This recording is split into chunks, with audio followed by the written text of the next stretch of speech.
Circuitos de convergencia y algoritmos. La reducción de la información que llevan a cabo los circuitos de convergencia del cerebro son algoritmos neuronales.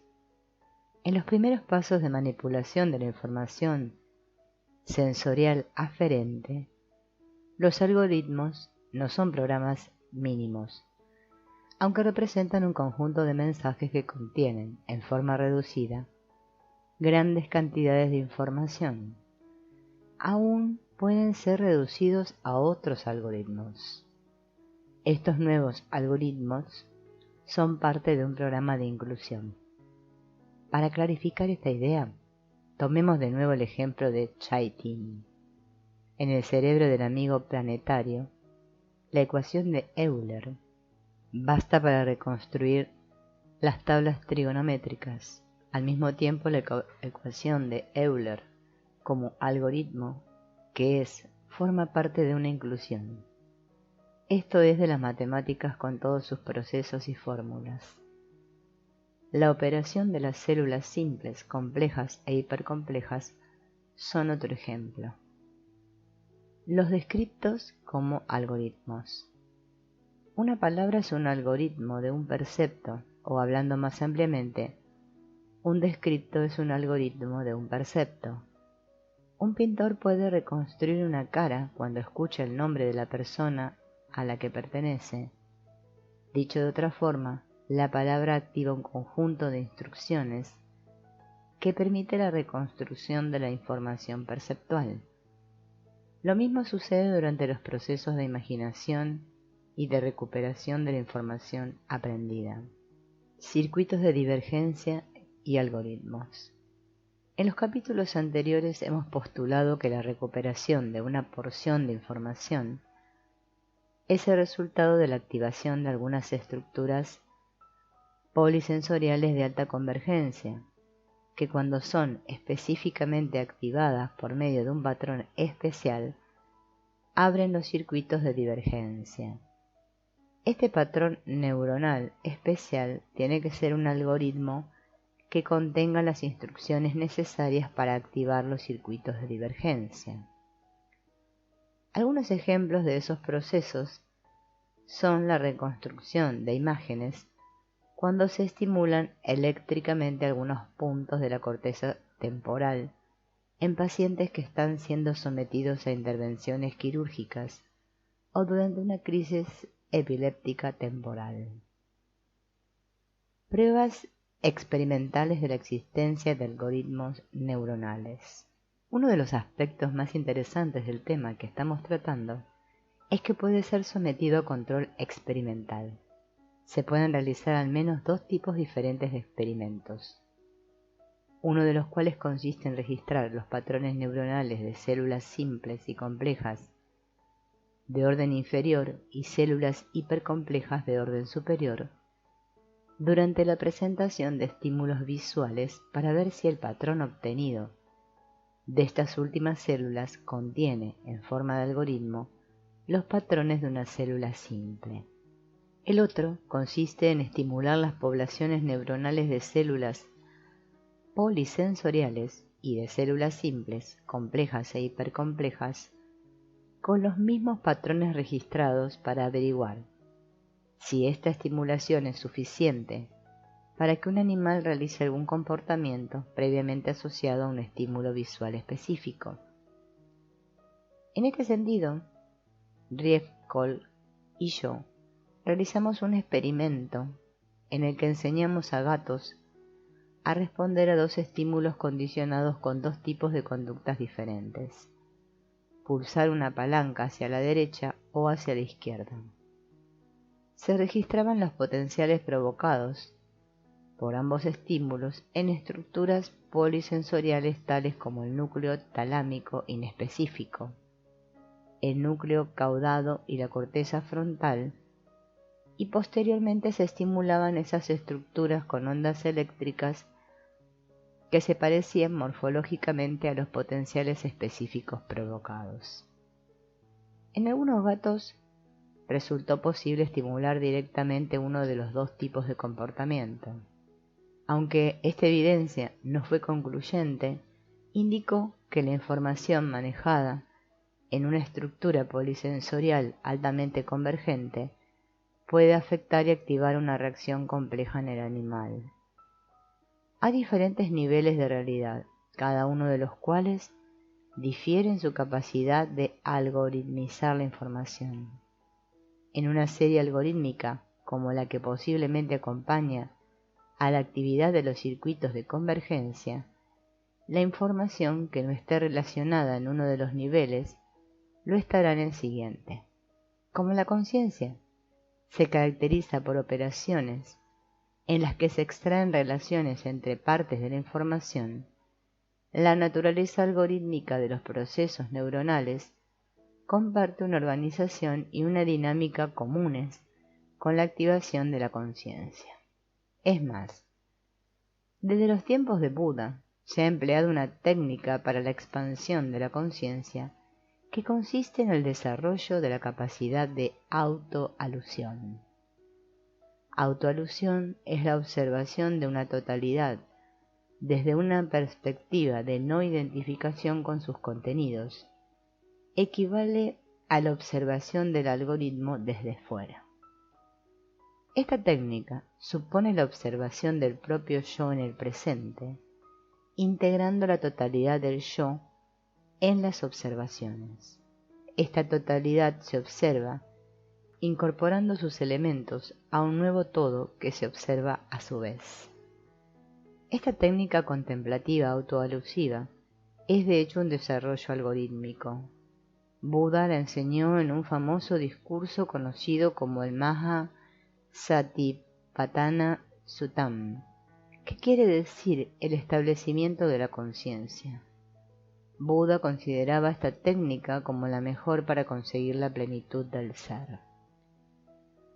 La introducción del Maha Satipatthana Suttam dice: Esto he oído. En un tiempo el ungido vivía en la comarca de los Kurus, en la aldea llamada Kamasadhamma. Allí el ungido se dirigió a los bhikkhus, monjes, hablándoles de esta forma: Bhikkhus, y ellos le respondieron: Venerable Señor. El ungido les habló entonces así: Esta es la única senda, oh bhikkhus, para la purificación de los seres, para ir más allá del pesar y de los lamentos, para que se extingan el dolor y el sufrimiento, para caminar por la senda de la verdad, para la realización del nibbana. Esto es los 4 pilares de la atención. ¿Cuáles son? Son así, oh bhikkhus. Un bhikkhu medita ardientemente, con comprensión cuidadosa y correcta conciencia, observando al cuerpo en el cuerpo, eliminando el ansia y la pesadumbre de este mundo de mente y materia. Medita ardientemente con comprensión cuidadosa y correcta conciencia, observando los sentimientos en los sentimientos, eliminando el ansia y la pesadumbre de este mundo de mente y materia. Medita ardientemente, con comprensión cuidadosa y correcta y conciencia, observando la mente en la mente, eliminando el ansia y la pesadumbre de este mundo de mente y materia. Medita ardientemente, con comprensión cuidadosa y correcta conciencia, observando Dhamma en Dhamma, eliminando el ansia y la pesadumbre de este mundo de mente y materia. Este hermoso ejemplo es una técnica algorítmica de hace al menos 2500 años. Su base es la suposición de que el observador es el que unifica la información y actúa por consiguiente como los más potentes mecanismos de inclusión. En capítulos posteriores analizaremos con más detalle la importancia de las operaciones del observador y su relación con los procesos algorítmicos.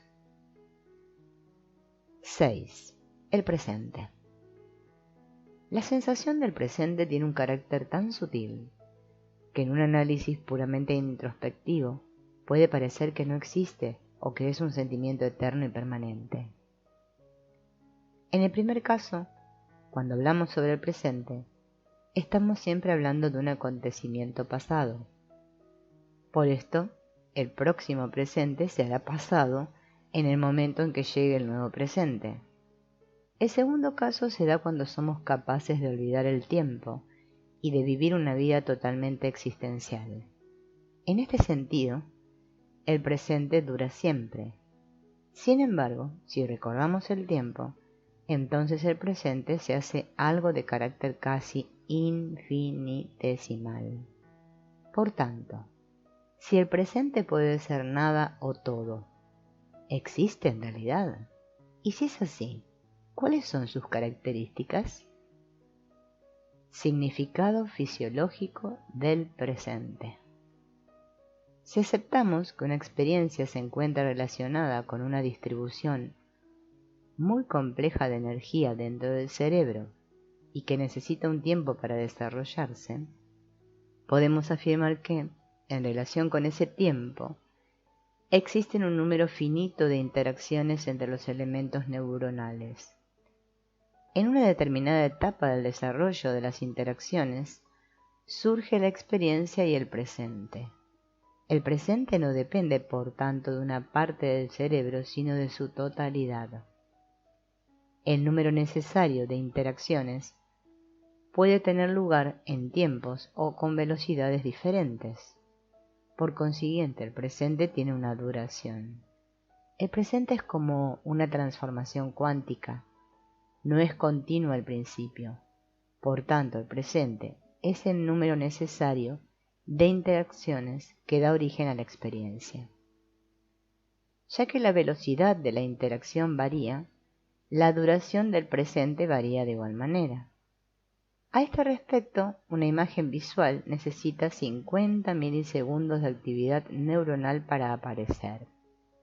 Duración del presente para la imagen visual, mientras que la experiencia de un sonido precisa de 20 a 30 milisegundos, duración del presente para el sonido. Cambios perceptuales relacionados con cambios en la duración del presente. Consideremos dos ejemplos extremos.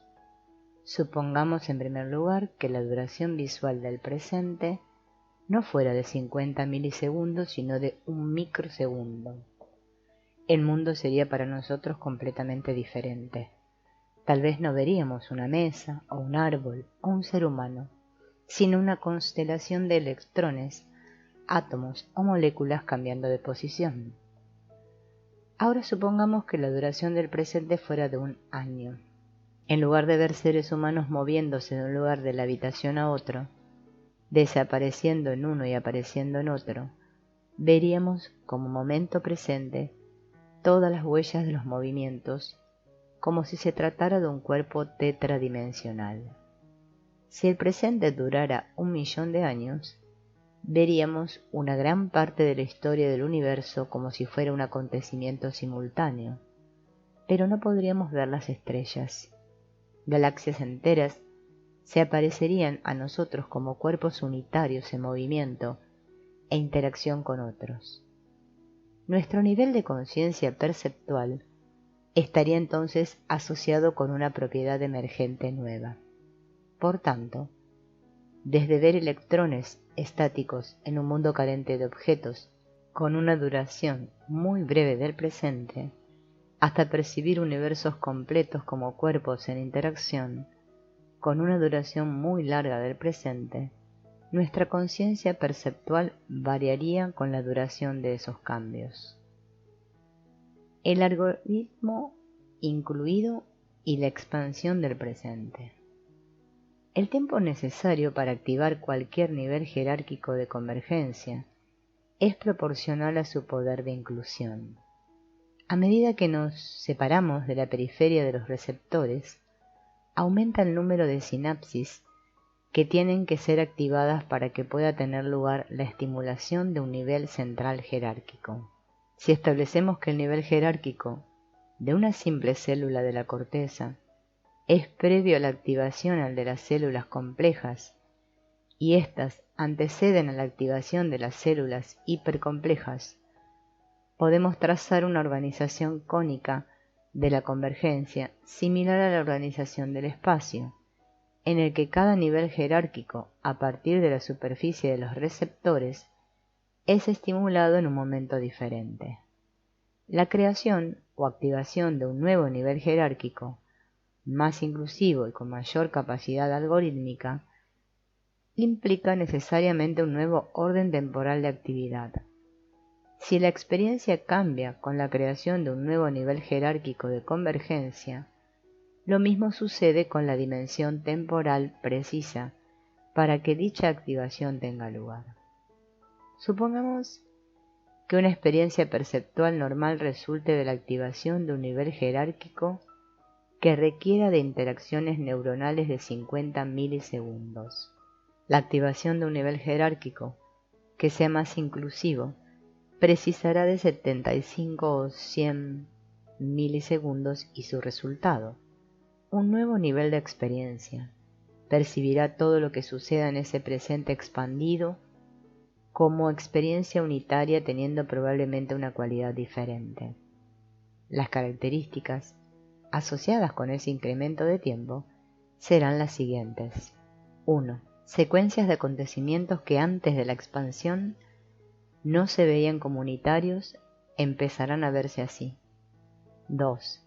Las capacidades perceptuales y abstractas relacionadas con la obtención y la manipulación de la abstracción se expandirán.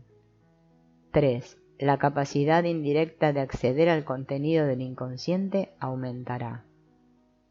La cursiva de indirecta indica que la creación de un algoritmo neuronal nuevo y más potente solo se transforma en posibilidad de acceso a los contenidos prealgorítmicos en el caso de que existan los medios precisos para decodificar el algoritmo. El nuevo algoritmo contiene una lógica interna que suele quedar oculta si no es activada, por lo que la maniobra de decodificación es necesaria para extraer dicha lógica. Es posible que la extracción sea realizada por los circuitos de activación que desvelan el algoritmo neuronal. La posibilidad de que sean los circuitos divergentes los que realicen dicha operación ha sido ya analizada. Esos circuitos podrían recrear los elementos que forman parte de un algoritmo de la lógica codificada implícita en el mismo. Con respecto a la abstracción realizada por los niveles jerárquicos, es interesante meditar sobre algunas leyes descubiertas por los psicólogos gestaltistas. Según esas leyes, cuando percibimos un conjunto de elementos que comparten un rasgo común o que tienen algún tipo de proximidad, no experimentamos los elementos como independientes, sino como una configuración unificada que es más que la suma de sus partes. De la misma manera, antes de que realicemos un movimiento muscular, no hay conciencia de los elementos del movimiento, unidades motoras, ni de las secuencias lógicas que se precisan para hacer ese movimiento. Por el contrario, existe una orden abstracta unificada, por ejemplo, mueve tu mano, que posteriormente se organiza en forma de activaciones musculares discretas. El instrumentista virtuoso es un buen ejemplo. No es consciente de la secuencia de flexiones y extensiones que tiene que realizar para tocar su instrumento. Lo único que tiene es una manipulación abstracta de su idea musical que se traduce en sus manifestaciones motoras. Ya hemos discutido esas instancias y hemos relacionado esas órdenes abstractas con la activación de complejos patrones compuestos en los circuitos de inclusión. También hemos dicho que la lógica convergente realiza una operación de extracción de los rasgos comunes de la actividad neuronal dispersa. Ahora, la extracción de un código común y la unificación abstracta y lógica que lleva ese código consigo da origen, al ser activada, a un nuevo nivel de abstracción o de conciencia que también supone un funcionamiento perceptual en el presente expandido. Esta expansión del presente afecta el carácter sensorial de la experiencia, haciendo posible que acontecimientos que pertenecían a diferentes presentes antes de la expansión lleguen a formar parte de un mismo presente. Si Ouspensky estaba en lo cierto cuando consideraba que la transformación de un universo tridimensional en otro tetradimensional tenía lugar al expandirse el orden temporal, el acceso a la tetradimensionalidad es la creación de un nuevo nivel convergente. Aunque ya ha sido mencionado, es interesante y estimulante recordar las similitudes entre la organización del cerebro y la organización cónico-cuántica del espacio. La concentración de la información en una porción mínima de espacio y la misma concentración de información en un patrón convergente de alta jerarquía, la respuesta neuronal, es un ejemplo de estas semejanzas. Ampliemos esta comparación al dominio temporal. Si un nuevo nivel jerárquico convergente contiene una dimensión de tiempo expandido en el algoritmo evocado por su actividad, una porción mínima de espacio también contiene información concentrada sobre un gran número de tiempos. El algoritmo neuronal contiene más tiempo porque es el resultado de los procesos neuronales que ocupan más tiempo en relación directa con el nivel inclusivo del algoritmo. Una porción mínima más concentrada de espacio contiene más tiempo por la misma razón. Un buen ejemplo permitirá aclararlo. Supongamos que miramos a un cielo estrellado a través de un pequeño agujero. El espacio del agujero contiene información sobre las estrellas cuya luz llega desde diferentes lugares. Algunas de ellas se encuentran a unos pocos años luz del agujero, mientras que otras están mucho más distantes. En el espacio del agujero están concentrados tiempos diferentes de la misma forma que diferentes tiempos neuronales están concentrados en un patrón neuronal inclusivo de alta jerarquía. La relación entre la función de los nuevos niveles de convergencia y el procesamiento abstracto de la información también quedan claros con este ejemplo. Otro hecho relacionado con las ideas mencionadas es el sentido del tiempo en el desarrollo del individuo. A un niño pequeño 1 hora le parece un tiempo muy largo, mientras que para un adulto 1 hora pasa más deprisa. Al mismo tiempo, el electroencefalograma del niño tiene en varios aspectos frecuencias más lentas que las del adulto. Por tanto, la duración del presente para el adulto tiene que ser más expandida que la duración del presente para el niño. Esto significa que hay una relación entre las frecuencias del EEG y la duración del presente. Riefkohl realizó un experimento que explicaba la relación entre la duración del presente y el paso subjetivo del tiempo. Entrenó a 15 sujetos para predecir un intervalo de 10 segundos con un 90% de precisión. Entonces, les presentó estímulos con 2 frecuencias de forma aleatoria. Una frecuencia se encontraba en el orden de 8 estímulos por segundo y la otra de 8 estímulos cada 10 segundos. Se les pidió a los sujetos que determinaran cuándo habían transcurrido el intervalo de 10 segundos, mientras que recibían estímulos con la baja frecuencia o con la alta. Cuando eran estimulados con la frecuencia alta, disminuía el tiempo en que estimaban que habían transcurrido los 10 segundos, mientras que dicho tiempo se incrementaba cuando eran estimulados con la frecuencia baja. Esto quiere decir que la sensación subjetiva del flujo del tiempo depende del número de experiencias que se tienen durante ese intervalo de tiempo. Un niño pequeño, que tiene una duración breve del presente en comparación con un adulto, tiene muchas más experiencias por unidad de tiempo, por lo que tiene una sensación expandida del flujo del tiempo. Un fenómeno muy interesante relacionado con el tiempo y el presente se observa durante la ingestión de algunas drogas como LSD, marihuana o psico-B mexicana. En particular, el excelente estudio de la experiencia psicodélica realizado por Timothy Leary, Ralph Metzner y Richard Alpert en 1964 describe lo que se experimenta cuando la conciencia accede a niveles diferentes de inclusión jerárquica a los que se activan en la vida ordinaria. Antes de describir algunas de estas experiencias, quiero aclarar un punto muy importante. No es necesario activar el último nivel de convergencia para que aparezca la experiencia. Lo que sucede es que la experiencia cambia en cada uno de estos niveles, lo que indica que hay algo común en todos los niveles y que es la base de la experiencia, aunque su contenido abstracto sea diferente. Ahora surge la cuestión obvia del contenido de la experiencia en cada nivel de inclusión. En otras palabras, ¿cuál es el contenido consciente de la experiencia en los diferentes niveles de inclusión? ¿Cómo es el universo para los receptores retinianos y para la actividad del cuerpo geniculado, lateral, etc.? Sin duda, el universo en el nivel de los receptores retinales es un universo sin objetos materiales, un mundo en constante cambio energético. Podríamos ver la organización de la energía del espacio directamente, la misma que percibimos tras una transformación algorítmica.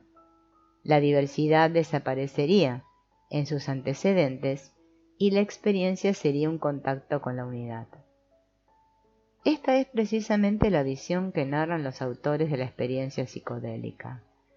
La ingestión de LSD afecta al sistema nervioso de un modo tal que en muchos casos desaparece el mundo tal como lo conocemos y se transforma en un complejo mosaico de preciosas filigranas que aparecen en un espacio que deja de ser transparente. El único modo de explicar algunas de estas percepciones es suponer que las drogas permiten que la conciencia tenga un acceso diferente, ya sea a los niveles inclusivos próximos a la periferia sensorial o alejados de la misma. 7. Campos neuronales y espacio.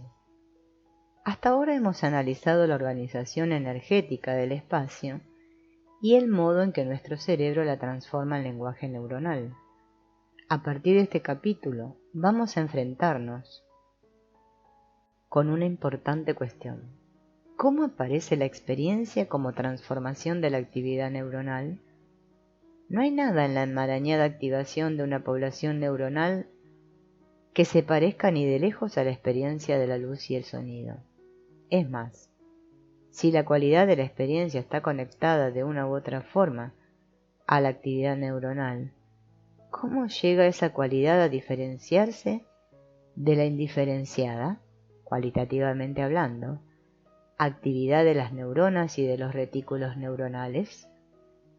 Esto es, si la actividad del cerebro es cualitativamente similar en todas sus estructuras y la experiencia que resulta de ellas es cualitativamente diferente, ¿qué procesos suceden que puedan explicar la milagrosa cualidad de la experiencia? O, yendo aún más lejos, si la luz difiere del sonido como creación de nuestro cerebro, ¿cómo llega esta creación a diferenciarse si proviene de una energía cualitativamente indiferenciada? Debe haber un cambio dimensional en el carácter de la actividad nerviosa que explique la creación de la experiencia. La búsqueda de esas transformaciones es una de las tareas más importantes que la ciencia pueda acometer. Una de esas transformaciones es la que E. Roy John llama la hiperneurona y yo llamo el campo neuronal. Este campo es el resultado de interacciones muy complejas entre los elementos neuronales que forman parte del cerebro. Según Adey, los tejidos cerebrales pueden ser divididos en 3 tipos o compartimentos: neuronales, axones, dendritas y cuerpos celulares, gliales y extracelulares. La actividad de los elementos neuronales es bien conocida, por lo que no la analizaremos aquí. Digamos que consiste en cambios en los potenciales electroquímicos que tienen unas docenas de milivoltios y viajan a través de los cuerpos celulares y de los axones a una velocidad de varios metros por segundo. Esta actividad está presente simultáneamente en miles de millones de células interconectadas entre sí mediante la sinapsis, que son del orden de varios centenares por célula. Cada neurona está rodeada por células gliales.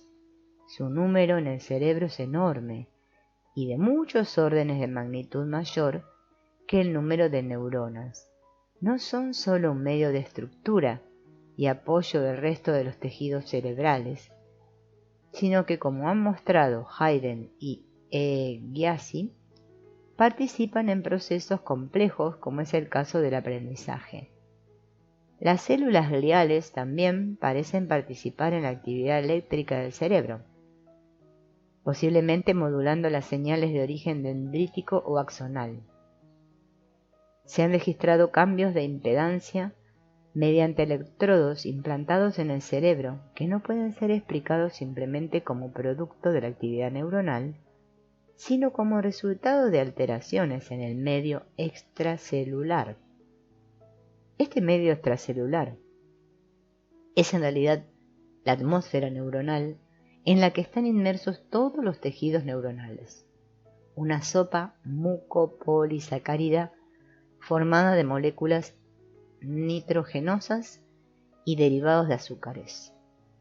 Los 3 compartimentos del cerebro están localizados en un espacio tridimensional y las neuronas que están en él pueden ser consideradas estrellas que reciben, transforman y producen cambios de energía electroquímica. Todos esos cambios electroquímicos atraviesan el compartimento extracelular, los compartimentos gliales y neuronales, y son afectados por ellos.